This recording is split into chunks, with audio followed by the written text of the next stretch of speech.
Comment une phrase peut-elle briser quelque chose qu'on croyait encore solide?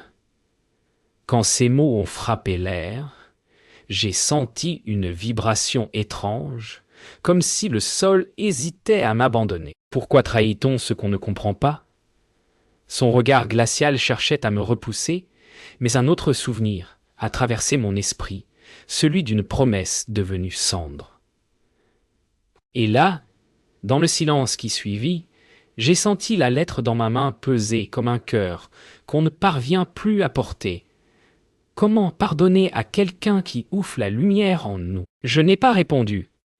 J'ai simplement avancé la main, si doucement que même le temps a semblé retenir son souffle. Quand nos doigts se sont frôlés, une ombre a passé dans ses yeux, comme un secret réveillé trop tôt.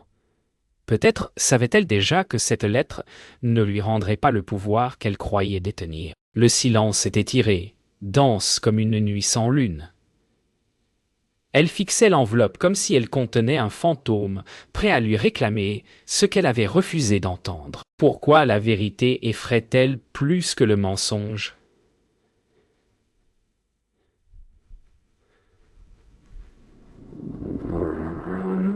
Je la regardais hésiter, et une étrange lucidité m'a traversé. Parfois, ce n'est pas la cruauté qui blesse le plus, mais l'incapacité de reconnaître la douleur que l'on crée. Son souffle tremblait légèrement, presque imperceptible, comme si son propre passé l'observait. Et moi, au milieu de cette attente, j'ai senti une force nouvelle éclore, faite non pas d'orgueil, mais de survie. Peut-être que ce moment était nécessaire, que cette lettre devait peser dans ses mains avant de peser dans son âme. Elle a posé l'enveloppe sans l'ouvrir, comme si toucher son contenu la brûlerait. Cette hésitation a réveillé en moi un mélange de tristesse et d'épuisement. Pourquoi la vérité semble-t-elle toujours trop lourde pour ceux qui s'y refusent? Ah, elle cherchait une échappatoire dans l'ombre du salon. Mais rien ne bougeait. Rien ne venait la sauver de ce qu'elle craignait. Je sentais mon cœur battre plus fort, non pas de colère, mais de cette fatigue profonde qui naît quand on a trop espéré. Et pourtant, une intuition me disait que cette enveloppe finirait par fissurer ce qu'elle protégeait depuis trop longtemps. Pour fuir mes pensées, j'ai saisi une tasse encore tiède. Le parfum du thé m'a ramené à une époque plus douce, où tout semblait possible. Comment un lien peut-il se délier sans un bruit? Comme un fil qu'on tire trop fort. Mes mains tremblaient, pas par faiblesse, mais parce que je ne pouvais plus retenir ce qui menaçait d'éclater en moi. Le silence s'était installé comme un troisième personnage, patient, autoritaire. Peut-être fallait-il enfin que quelque chose se brise pour que la vérité puisse respirer. Quand elle a levé les yeux, j'ai cru voir une brèche dans son austérité. Une minuscule ouverture que je n'attendais plus. Mais cette fragilité n'a duré qu'un souffle, prête à disparaître au moindre mot. J'ai retenu ma respiration, me demandant si elle percevait l'ampleur de tout ce que cette lettre représentait. Aucun son n'est sorti de sa bouche, seulement un souffle court, presque un aveu silencieux. Et c'est là que j'ai compris, même si elle refusait encore de l'admettre, quelque chose avait commencé à se fissurer. Et cette fissure, un jour, l'obligerait à regarder en face ce qu'elle avait tenté d'enterrer. Elle tourna enfin la tête, comme si quelque chose derrière elle l'appelait, un murmure venu d'un endroit qu'elle tentait d'oublier. Le temps semblait se refermer autour de nous, dense, presque étouffant. Je sentais son trouble, ce tremblement intérieur qu'elle refusait de laisser paraître. Pourquoi certaines vérités dorment-elles si longtemps avant de frapper à la porte? Elle effleurait l'enveloppe du bout des doigts, sans la prendre, comme si elle craignait que le papier s'effrite et révèle tout d'un coup. J'ai compris alors que ce n'était pas moi qu'elle rejetait, mais ce que cette lettre réveillerait en elle. Une émotion complexe monta en moi, à mi-chemin entre la compassion et la douleur, cette douleur sourde qui s'accroche à la mémoire. Et, dans ce silence chargé, j'ai senti que tout basculait lentement, imperceptiblement, comme une marée qui change de sens. Elle finit par serrer l'enveloppe entre ses doigts, mais son regard se perdit dans le vide, comme si elle lisait déjà une douleur qu'elle n'était pas prête à affronter. J'ai senti une pression derrière mes côtes, un mélange d'inquiétude et d'attente qui me rendait presque immobile. Pourquoi la vérité semble-t-elle toujours plus lourde quand elle vient de ceux qu'on croyait connaître? Elle inspira profondément, puis referma les yeux un bref instant, comme pour se donner du courage. Ce geste fragile m'a touché, plus que je ne voulais admettre. Je me suis demandé si elle réalisait à quel point son refus m'avait blessé, combien ces mots qu'elle avait prononcés avaient laissé une trace que je portais encore. Pourtant, dans ce court silence, j'ai vu une fissure, minuscule, mais réelle, dans la muraille qu'elle défendait depuis si longtemps. Elle déglutit avec difficulté, comme si une vérité remontait en elle malgré sa résistance. Le salon semblait soudain trop petit, trop rempli de souvenirs invisibles. Je me suis reculé d'un pas, cherchant un peu d'air, mais l'atmosphère restait lourde, chargée de tout ce qui n'avait jamais été dit. Pourquoi la douleur revient-elle toujours plus vive quand on tente de la nier? Son regard se posa brièvement sur moi, presque suppliant, ou peut-être était-ce simplement de la fatigue. Je me suis demandé si elle voyait enfin ce que cette lettre représentait pour moi, ce qu'elle avait toujours représenté pour elle. Une émotion sombre traversa son visage comme un nuage glissant sur une eau calme. Et pendant une seconde, j'ai cru qu'elle allait parler. Elle ouvrit finalement les yeux et inspira. Mais les mots restèrent bloqués dans sa gorge. Ce silence devint presque plus violent qu'un cri. J'ai senti une tension étrange se glisser dans mes épaules, un mélange de peur et d'espoir. Comment peut-on craindre autant une vérité qui n'est qu'écrite sur du papier? Elle posa l'enveloppe près d'elle, comme si elle choisissait de repousser l'inévitable encore quelques secondes. Je voyais ses mains trembler légèrement, et cela suffit pour briser quelque chose en moi. Non pas de la colère, mais une vieille douleur que j'avais trop longtemps serrée contre mon cœur. Le temps semblait osciller, comme suspendu, en attendant qu'elle accepte enfin d'affronter ce qui venait. Puis elle a pris une profonde inspiration, plus longue que les autres, comme si elle rassemblait tout ce qui lui restait de courage. Son regard, pour la première fois, ne me fuyait plus. Il y avait dans ses yeux une fatigue ancienne, mais aussi une brillance nouvelle, fragile, comme une braise sous la cendre. Pourquoi faut-il que le cœur se brise pour apprendre à écouter? Je sentis une chaleur étrange monter en moi, une chaleur qui ne venait ni de la colère, ni de la tristesse, mais d'un début improbable de compréhension. Peut-être que cette lettre était plus qu'un passé à affronter, peut-être qu'elle était ce qui pouvait enfin nous ramener l'une vers l'autre. Et dans son silence, j'ai entendu quelque chose changer, presque imperceptible, mais réel. Elle serra l'enveloppe un peu plus fort, comme si la vérité pouvait se transmettre par simple pression des doigts. Le silence s'installa de nouveau, mais cette fois il n'était plus hostile. Il semblait attendre quelque chose, une respiration, une décision. Pourquoi la vérité fait-elle trembler même ceux qui l'ont longtemps réclamée? Je la regardais, la gorge serrée, espérant sans l'avouer qu'elle ouvre enfin le passé qu'elle avait si longtemps fui. Son regard se perdit dans le vide, puis revint vers moi, chargé d'une vulnérabilité presque insoutenable. Ce fut alors que je compris que la lettre ne parlait pas seulement d'un homme perdu, mais aussi de tout ce que nous avions cessé d'être l'une pour l'autre. Et cette prise de conscience me transperça avec la douceur douloureuse d'une lame qu'on aurait chauffée pour ne plus faire saigner. Elle ferma les yeux un instant, comme pour mesurer le poids de ce qu'elle s'apprêtait à affronter. J'entendis son souffle se briser légèrement, une respiration hachée qui trahissait un combat silencieux. Pourquoi la mémoire se réveille-t-elle toujours au moment où l'on voudrait rester fort? Je sentis un léger vertige en la voyant ainsi, non pas parce qu'elle semblait fragile, mais parce qu'elle l'acceptait enfin. C'était une émotion nouvelle entre nous, étrange et presque tendre, qui glissait dans l'air comme un fil lumineux. Elle passa son pouce sur le bord de l'enveloppe, un geste si hésitant qu'il me fit comprendre qu'elle n'avait jamais vraiment cessé d'aimer l'homme qui en avait écrit chaque mot. Et soudain, j'eus peur qu'en l'ouvrant, elle découvre aussi quelque chose sur moi. Quand elle rouvrit les yeux, quelque chose avait changé. Une lueur presque imperceptible, mais réelle, traversa son regard. L'air sembla se tendre autour d'elle, comme si la pièce savait qu'un moment décisif approchait. Pourquoi faut-il toujours franchir un seuil de douleur pour trouver enfin la vérité? Je ne bougeais plus, partagé entre la peur et l'espoir. Elle tourna la lettre, observant l'écriture familière, celle qui avait bercé autrefois ses jours les plus doux. Une larme monta à ses cils, mais ne tomba pas. Elle resta suspendue, comme un aveu figé. Je réalisai alors que la peine que je voyais n'était pas seulement la sienne, mais celle d'une vie entière qu'elle avait refusé d'affronter. Elle finit par briser le silence d'un simple geste. Elle glissa son doigt sous le pli scellé. Le bruit du papier qui s'ouvre résonna dans la pièce comme un souffle ancien qui revient à la vie. Ce son me traversa, chargé d'un passé que je n'avais pas vécu, mais qui m'avait pourtant marqué. Pourquoi ce qui a été écrit pour les autres peut-il devenir une blessure? Pour soi-même.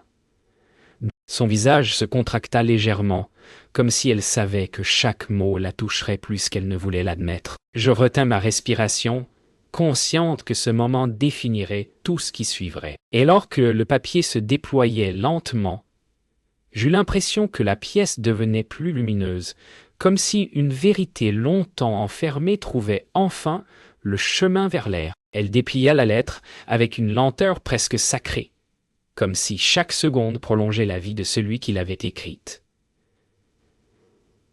Son regard parcourut les premières lignes, et soudain, ses traits se figèrent. On aurait dit que le monde venait de s'arrêter autour d'elle. Pourquoi certaines vérités frappent-elles plus fort que la douleur elle-même? Je vis son souffle vaciller, sa lèvre trembler, et dans ce tremblement, je compris que ce qu'elle lisait dépassait tout ce qu'elle avait imaginé. Une chaleur étrange me traversa, mélange d'appréhension et de compassion. La lettre venait de trouver sa voix, et cette voix venait de briser la sienne.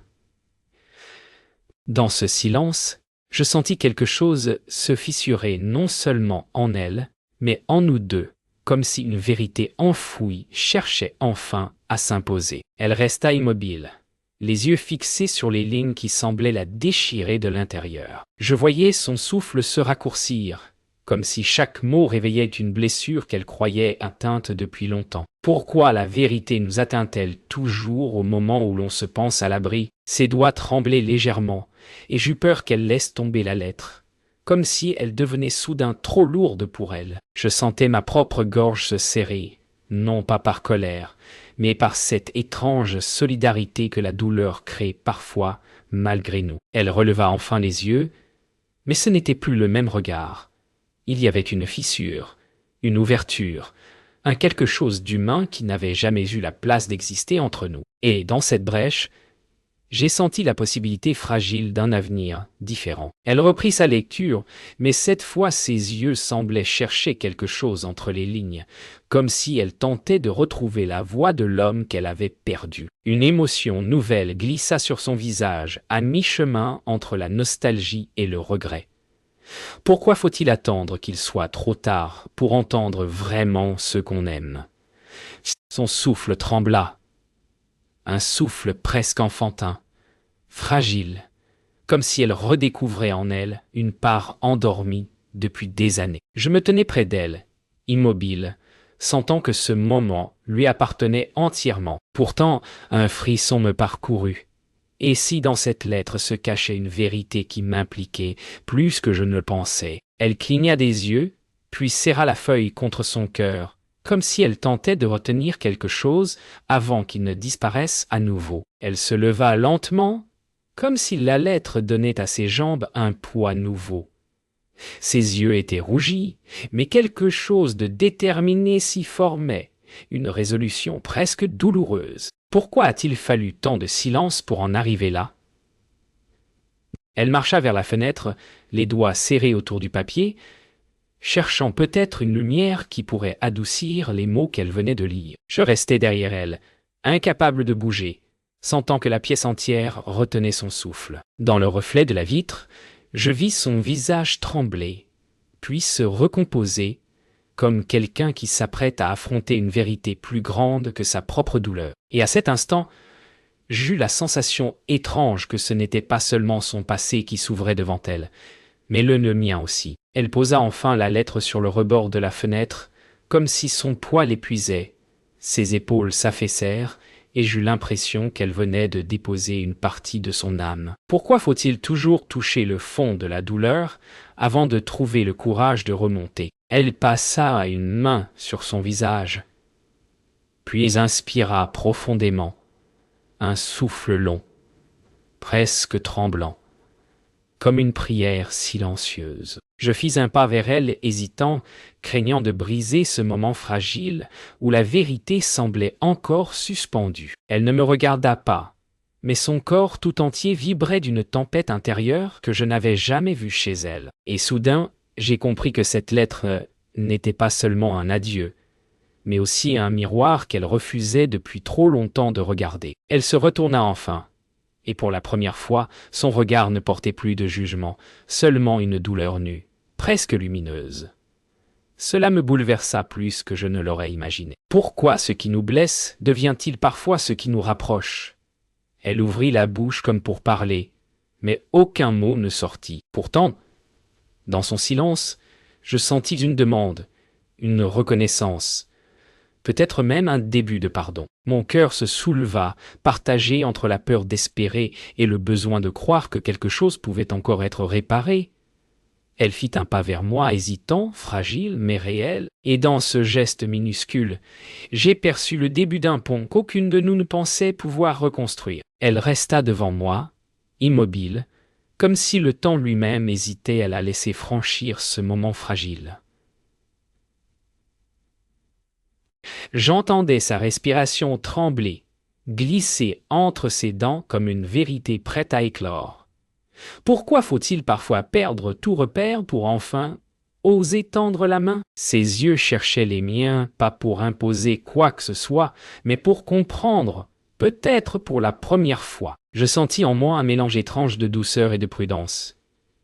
Une chaleur timide, qui venait fissurer la douleur tenace. Elle baissa légèrement la tête, un geste infime, mais lourd de sens, comme une reconnaissance silencieuse de ce qu'elle avait refusé d'admettre. Et dans cette inclination discrète, j'ai compris que ce soir ne marquait pas une fin, mais un passage encore fragile, vers quelque chose que nous n'avions jamais su construire. Elle inspira profondément, puis releva les yeux vers moi, et dans son regard, quelque chose avait changé. Plus de froideur, plus de mépris, seulement une fatigue sincère, presque tendre. Pourquoi la douleur adoucit-elle parfois ce que les années ont rendu dur?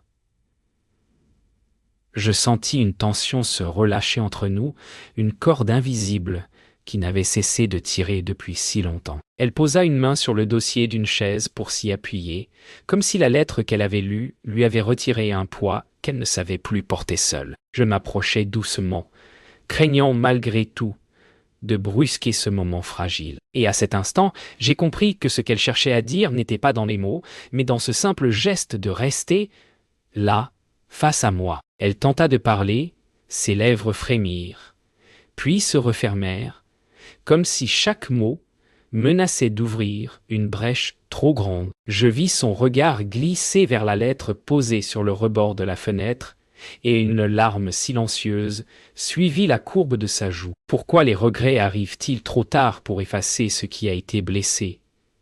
J'eus un mouvement instinctif, presque hésitant, comme une main qui se tend avant de savoir si elle sera acceptée. Elle détourna légèrement la tête, mais je sentis que ce n'était pas un refus, simplement la peur de ne pas savoir comment commencer. Et dans son silence tremblant, je compris que cette douleur n'était pas dirigée contre moi, mais contre elle-même, contre tout ce qu'elle avait laissé mourir avant même d'essayer de le sauver. Elle fit un pas vers moi, un pas minuscule, mais déterminé, comme si elle venait de traverser un pont qu'elle avait refusé trop longtemps d'emprunter. Je sentis mon cœur se serrer, non pas de peur, mais d'une émotion brute que je n'avais pas prévue. Pourquoi est-il si difficile de tendre la main quand c'est précisément ce dont on a besoin? Sa voix, lorsqu'elle tenta de sortir, ne fut qu'un souffle, un murmure à peine audible, mais il portait plus de sincérité que toutes les phrases qu'elle m'avait jamais dites. Je sentis quelque chose fondre en moi, un reste de colère qui n'avait plus vraiment sa place. Et dans ce rapprochement fragile, j'eus la sensation que le passé lui-même cherchait à nous laisser respirer enfin. Elle finit par murmurer quelque chose. Un mot que je n'avais encore jamais entendu de sa part. Yogé, pardon. Yo. Ce mot, simple et fragile, me traversa comme une onde, effaçant un instant toutes les strates de douleur accumulées au fil des années. Pourquoi un seul mot peut-il parfois réparer ce que tant de gestes ont brisé? Je sentis mes yeux s'embuer, surpris par une tendresse que je croyais impossible entre nous. Elle resta là, droite mais tremblante, attendant ma réaction comme si sa vie en dépendait. Et dans cet instant suspendu, je compris que ce pardon n'était pas une fin, mais le premier pas vers une reconstruction que nous n'avions jamais imaginée. Je respirais profondément, laissant une chaleur nouvelle envahir ma poitrine. Pour la première fois, je vis en elle, non pas une adversaire, mais un être brisé, cherchant sa lumière. Après ce mot fragile qui resta suspendu entre nous, un silence presque sacré envahit la pièce. Je sentis mon cœur battre plus fort, comme s'il cherchait lui aussi à se frayer un chemin vers quelque chose de plus vrai. Pourquoi est-il si difficile d'accepter la douceur quand on a vécu si longtemps dans la méfiance? Elle semblait attendre une sanction, un verdict, incapable de croire que ce pardon pouvait exister réellement. Je l'observais, touché par cette vulnérabilité qu'elle n'avait jamais exposée auparavant. Une chaleur tranquille s'installa dans ma poitrine, un apaisement que je n'osais plus espérer. Et dans ce silence chargé de vérité, j'ai compris que la douleur qui nous séparait n'était plus un mur, mais un pont encore fragile, prêt à tenir si nous osions avancer ensemble. Elle inspira lentement, presque avec prudence, comme si le simple fait de respirer pouvait faire s'effondrer ce moment fragile. Ses yeux cherchaient encore une confirmation, une preuve qu'elle avait réellement le droit à une seconde chance. Pourquoi a-t-on si peur d'être aimé quand on ne sait plus comment l'être? Je sentis mes épaules se relâcher, comme si une lourdeur ancienne se détachait enfin de moi. Elle fit un pas minuscule vers la table, posant ses doigts dessus, comme pour s'ancrer à quelque chose de tangible. Je vis dans ce geste toute la fragilité d'une femme qui avait trop longtemps pensé devoir se protéger. Et soudain, je compris que ce n'était pas sa dureté d'autrefois qui me blessait le plus, mais la souffrance qu'elle dissimulait depuis si longtemps. Elle glissa ses doigts le long du bois, comme si elle retraçait une mémoire ancienne. Un léger frisson parcourut son visage, un mélange poignant de regret et de soulagement. Pourquoi le passé revient-il toujours avec plus de force au moment où l'on commence à guérir? Je restai immobile, ne voulant pas briser cet instant où le masque qu'elle portait depuis si longtemps semblait enfin tomber. Elle leva les yeux vers moi, et pour la première fois, je ne vis ni colère, ni méfiance, seulement une fatigue douce, presque lumineuse. Je sentis quelque chose se dénouer en moi, un fil tendu depuis trop longtemps. Et dans cette paix nouvelle, fragile mais réelle, j'ai compris que la reconstruction commençait peut-être ici, dans ce simple échange de regards. Elle sembla chercher ses mots, mais ce fut encore le silence qui parla en premier. Un silence apaisé cette fois, un silence qui ne blessait plus. Pourquoi les moments les plus importants sont-ils souvent ceux où l'on ne dit rien? Elle leva légèrement la tête, et une émotion presque tendre passa dans ses yeux, comme un rayon discret, au milieu d'un ciel encore couvert. Je sentis ma poitrine se serrer, non de douleur, mais d'une reconnaissance profonde. Nous avions traversé des nuits sombres, des incompréhensions, des blessures muettes. Et pourtant, nous étions là, debout, encore capables de nous voir autrement. Et dans cette respiration partagée, j'ai senti que quelque chose en nous renaissait doucement, comme une braise qu'on croyait éteinte. Elle tendit enfin la main, un geste hésitant mais sincère, comme une invitation à laisser le passé reposer.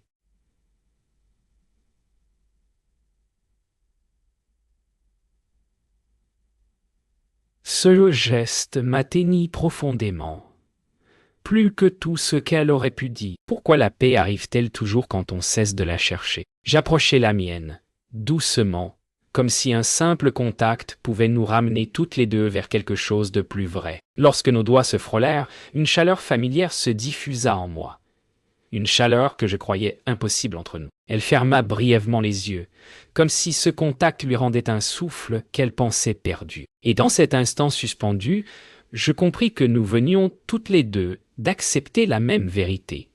La guérison ne vient pas avec les mots, mais avec le courage d'ouvrir enfin la porte. Nos doigts encore entrelacés, un calme inattendu s'installa, comme si la pièce elle-même retenait son souffle. Je sentis un apaisement nouveau s'installer en moi, un apaisement qui ne venait ni d'un aveu ni d'une promesse, mais simplement du fait qu'elle ne fuyait plus. Pourquoi faut-il toucher le fond pour enfin voir la lumière?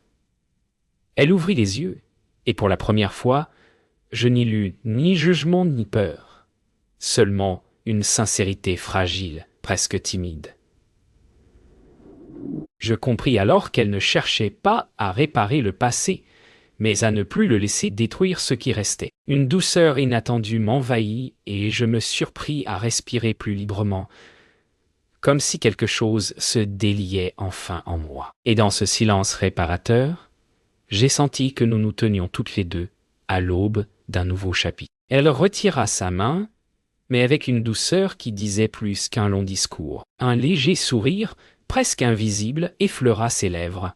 Un sourire maladroit, comme celui d'une âme qui réapprend à respirer. Pourquoi la tendresse semble-t-elle si neuve quand elle nous a tant manqué?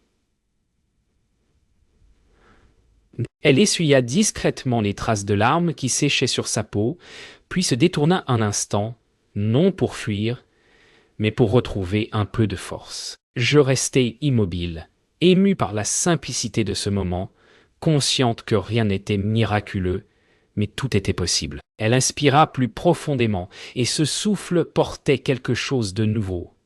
Une volonté, fragile encore, mais réelle, d'essayer autrement. Elle se dirigea vers la table et reprit la lettre, mais cette fois avec un geste apaisé, presque respectueux. Elle la relut en silence, comme si chaque mot trouvait enfin sa juste place dans son cœur. Pourquoi la vérité ne libère-t-elle qu'au moment où l'on cesse de la craindre? Je regardais la lumière glisser sur son visage, éclairant une douceur que je n'avais jamais vue chez elle. C'était comme observer une fleur tardive éclore après un hiver trop long. Elle reposa la lettre avec soin, puis posa sa main dessus une dernière fois, comme pour remercier celui qui l'avait écrit. Et dans ce geste, j'ai senti qu'au-delà de la douleur, quelque chose venait d'être réparé. Elle se retourna vers moi, droite mais apaisée, comme si un poids immense venait de glisser hors de ses épaules. Je sentis alors une chaleur familière envelopper la pièce. Un écho lointain du passé m'est lavé de toute amertume. Pourquoi les liens se reforment-ils toujours différemment, jamais comme avant, mais parfois mieux? Elle s'avança d'un pas, sans hésitation cette fois, et dans son regard, je lus une vérité simple. Elle voulait continuer, mais avec honnêteté. Je sentis mes propres limites fondre, comme si la lumière qui émanait d'elle se reflétait sur moi. Et dans cette clarté nouvelle, je compris que malgré tout, nous étions prêts à marcher la même route, même si celle-ci restait encore fragile. Elle se rapprocha enfin, et dans un mouvement lent, presque solennel, elle posa sa main sur mon bras. Ce geste, simple mais chargé d'histoire, me traversa comme une promesse silencieuse. Pourquoi la lumière revient-elle toujours différemment après l'ombre? Je sentis mes yeux se brouiller, mais cette fois ce n'était pas de douleur. C'était de gratitude, pure et simple. Nous restâmes ainsi quelques secondes, immobiles, enveloppés dans une clarté douce qui semblait sortir directement de nos propres blessures, apaisées. Je compris alors que cette réconciliation ne serait pas parfaite, qu'elle demanderait du temps, de la patience, des gestes répétés, mais elle était réelle. Et dans cette vérité, je sentis une paix profonde se déposer en moi, une paix qui ressemblait enfin à un début.